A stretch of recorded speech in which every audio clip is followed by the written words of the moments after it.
ইফতারের টেবিলে যত রকমের খাবার থাক না কেন, এই খাবারটা না থাকলে ইফতারটাই অসম্পূর্ণ মনে হয়, তাই না? সেটা আর কিছুই না, সেটা হচ্ছে এই বুন্দিয়া। সমস্ত উপকরণ ঠিক রেখে কিছু টিপস এবং ট্রিক্স ফলো করে যদি আপনারা বুন্দিয়া বানান, তাহলে দোকানের চাইতে পারফেক্ট বুন্দিয়া বানাতে পারবেন। চলুন তাহলে রেসিপিটি দেখে আসি। প্রথমে একটি পাত্রতে মেজারমেন্ট কাপের 1 কাপ বেসন নিয়ে নিয়েছি। এই বেসনটা কিন্তু আমার ঘরে তৈরি করা বেসন। এই রেসিপিটিও আমার চ্যানেলে আছে, চাইলে দেখে নিতে পারবেন। এবং আপনারা না পারলেও, বাসায় তৈরি না করতে পারলেও বাইরের ভালো মানের বেসন নিয়ে এখানে 1 কাপ বেসনের সাথে অল্প অল্প করে পানি মিশাচ্ছি। আমি 1 কাপ পানি নিয়েছি এবং 1 কাপ পানি থেকে কতটুকু পানি থাকে সেটা আমি আপনাদেরকে দেখিয়ে দিব। আমি একটু একটু করে পানি মিশানো শুরু করে দিয়েছি। আর পানি মিশাবো আর এভাবে করে নেড়ে নেড়ে মিক্স করে নিব। ঘনত্বটা প্রায় এরকম হবে, উপর থেকে ফেললে সহজে মিলিয়ে যাবে না, আস্তে আস্তে মিলিয়ে যাবে। এরকম পর্যায়ে আসলেই বুঝে নেবেন যে ঘনত্বটা ঠিক আছে। আর সেখান থেকে কিন্তু ফেটানো শুরু করে দিবেন। এই বেসনটা যতক্ষণ পর্যন্ত যত ফেটাবেন ততই কিন্তু আপনার বুন্দিয়াটা ভালো হবে। আমি অনেকক্ষণ যাবত এটা ফেটিয়ে নিলাম এবং ফেটিয়ে নিচ্ছি। দেখেন আপনারা কোন পর্যায়ে গেলে আপনি বুঝতে পারবেন যে বুন্দিয়াটা ঠিক আছে, সেটাও কিন্তু বেসনের গোলাটা ঠিক আছে, সেটাও কিন্তু আমি দেখিয়ে দিচ্ছি। এটা আমি প্রায় 10 থেকে 15 মিনিট পর্যন্ত ফেটিয়ে নিয়েছি। আর এভাবে ফেটাতে ফেটাতে একসময় কালারটাও কিন্তু চেঞ্জ হয়ে আসবে, তখনই বুঝতে পারবেন হয়েছে কি না।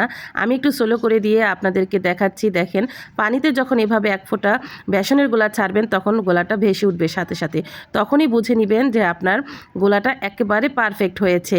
আর যখন দেখবেন যে না পানিতে তলিয়ে যাচ্ছে, তখনই বুঝে নেবেন যে না আপনার গোলাটা পারফেক্ট হয়নি, তখন আবার ফেটানো শুরু করবেন। এভাবে পানি দিয়ে চেক করে নেবেন বারবার। আমার ফেটানোটা একেবারে পারফেক্ট হয়েছে। এখন আমি কিছুটা বেসনের গোলা একটা বাটিতে নিয়ে একটু ফুড কালার ব্যবহার করে নিচ্ছি। এই ফুড কালারটা মেশানোর জন্য কিন্তু খুব সুন্দর একটা কালার আসবে। আমি 3 কালারের বুন্দিয়া বানাবো, রেড এবং এখানে হচ্ছে গ্রিন।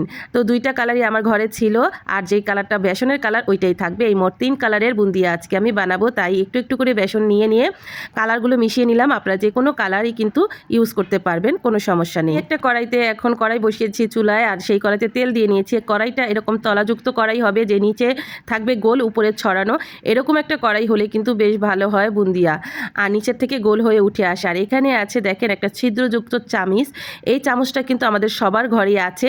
এটাই আজকে আমি ব্যবহার করব বুন্দিয়া বানানোর জন্য। আমি তেলটা গরম হয়েছে কিনা সেটা চেক করার জন্য 1 ফোঁটা বেসনের গোলা দিয়ে দিলাম তেলে। দেখেন আস্তে আস্তে উঠছে, তাড়াতাড়ি কিন্তু উঠে যাচ্ছে না। তখন আপনি ভেবে নেবেন যে আপনার তেলটা এখনও গরম হয়নি।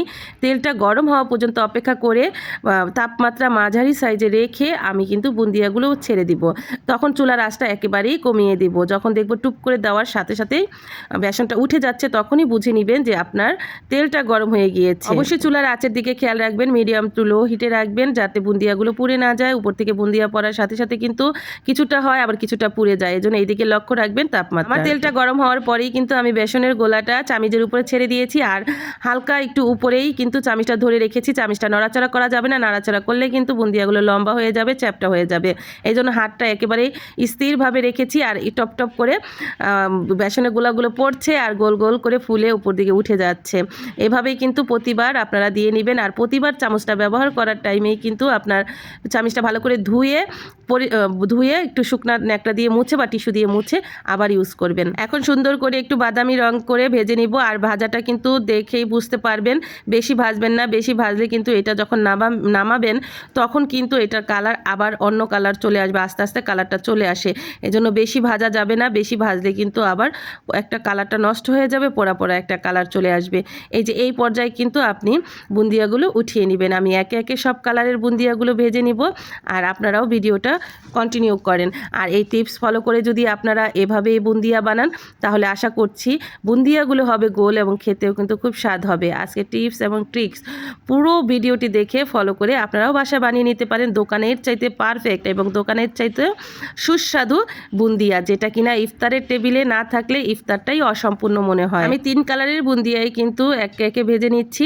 আপনারা চাইলে আরও অনেক কালার করতে পারবেন, আবার চাইলে শুধু বেসনের কালার দিয়েও বুন্দিয়া করতে পারবেন, কিন্তু কোনো সমস্যা নেই। কিন্তু এই দিকে খেয়াল রাখবেন, ভাজার দিকে এবং টিপসগুলোর দিকে খেয়াল রাখবেন, তাহলে আপনার বুন্দিয়াগুলো দোকানের চাইতে পারফেক্ট হবে। আমি একে একে আমার 3 কালারের বুন্দিয়া ভেজে নিলাম। আর এখন আপনাদেরকে দেখাই যে আমার বুন্দিয়াগুলো দেখতে কেমন কালারফুল হয়েছে। দেখেন মাশাল্লাহ মাশাল্লাহ, দেখতে কি সুন্দর কালারফুল হয়েছে না? দেখতে যেমন সুন্দর হয়েছে, খেতেও হয়েছিল অতুলনীয় স্বাদ। কিন্তু ক্যামেরাতে তেমন কালারটা আমি ফুটিয়ে তুলতে পারিনি, বাস্তবে চোখে দেখার মতো, চোখে লাগার মতো একটা কালার ছিল এই বুন্দিয়াগুলোর। আর আমি তো বললাম যে ক্যামেরাতে আমি তেমন ফুটিয়ে তুলতে পারিনি কালারটা। এই যে দেখেন বুন্দিয়াগুলো টিপ দিলে একেবারে গুঁড়ো গুঁড়ো হয়ে যাচ্ছে, ঝুরঝুরা হয়ে পড়ে যাচ্ছে। এরকম হলে বুঝে নেবেন আপনার বুন্দিয়াগুলো ভাজাও পারফেক্ট হয়েছে। হ্যাঁ, আমার বুন্দিয়াগুলো ভাজা পারফেক্ট হয়েছিল। এখন আমি শিরা বানিয়ে নিব। শিরার জন্য 1 কাপ চিনি দিয়েছি এবং 1.5 কাপ পানি দিয়েছি। আপনি কিন্তু চাইলে এর চাইতে কম পানি দিতে পারবেন, এর চাইতে বেশি পানিও দিতে পারবেন। তবে আপনি এই পারফেক্ট এই পানিটা দিলেই কিন্তু আপনার বুন্দিয়াটা সুন্দরভাবে মিষ্টি হবে এবং পানিগুলো চুষে নিবে, একবারে পারফেক্ট বুন্দিয়া হবে।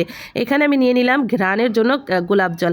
আপনি চাইলে দারচিনিও ব্যবহার করতে পারবেন, জাফরানও ব্যবহার করতে পারবেন, যার যেমন স্বাদ অনুযায়ী ব্যবহার করতে পারবেন।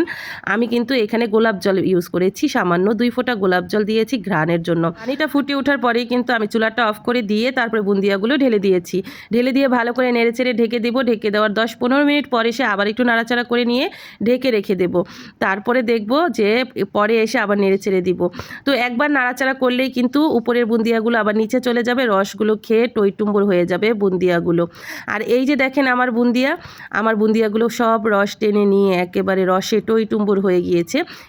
একটু রসও নেই, দেখেন আপনারা দেখলেই বুঝতে পারবেন, একটু রসও নেই। সব রসগুলো খেয়ে বুন্দিয়াগুলো একে টইটুম্বর হয়ে আছে। আর এভাবেই কিন্তু বাড়িতে তৈরি করে নিতে পারেন পারফেক্ট বুন্দিয়া এবং ইফতার টেবিলে পরিবেশনও করতে পারেন। দোকানের চাইতেও মজাদার এবং দেখতেও আকর্ষণীয় এই বুন্দিয়া আপনারা ঘরেই তৈরি করে নিতে পারেন। আর রেসিপিটি যদি ভালো লেগে থাকে তাহলে অবশ্যই একটা লাইক, শেয়ার, কমেন্ট করে দিবেন। আর এমন নিত্য নতুন ভিডিও চাইলে অবশ্যই আমার চ্যানেলে চোখ রাখবেন। আমি আরও নিত্য নতুন রেসিপি নিয়ে আপনাদের মাঝে হাজির হব। দেখেন কি সুন্দর রসে টইটুম্বুর বুন্দিয়া, চাপ দিলেই কিন্তু সুন্দরভাবে রস বেরিয়ে আসছে। ভিডিওটি ভালো লাগলে অবশ্যই একটা লাইক, শেয়ার, কমেন্ট করে দিবেন। আজকের মতো বিদায় নিচ্ছি, তবে যাচ্ছি না, আসছি নতুন কোনো ইউনিক রেসিপি আপনাদের জন্য নিয়ে আসছি। কষ্ট করে ভিডিও বানাই, অবশ্যই একটা লাইক দিয়ে এই ভিডিওটা দেখা শুরু করবেন। আজকের মতো বিদায় নিলাম, আল্লাহ হাফেজ, আসসালামু আলাইকুম।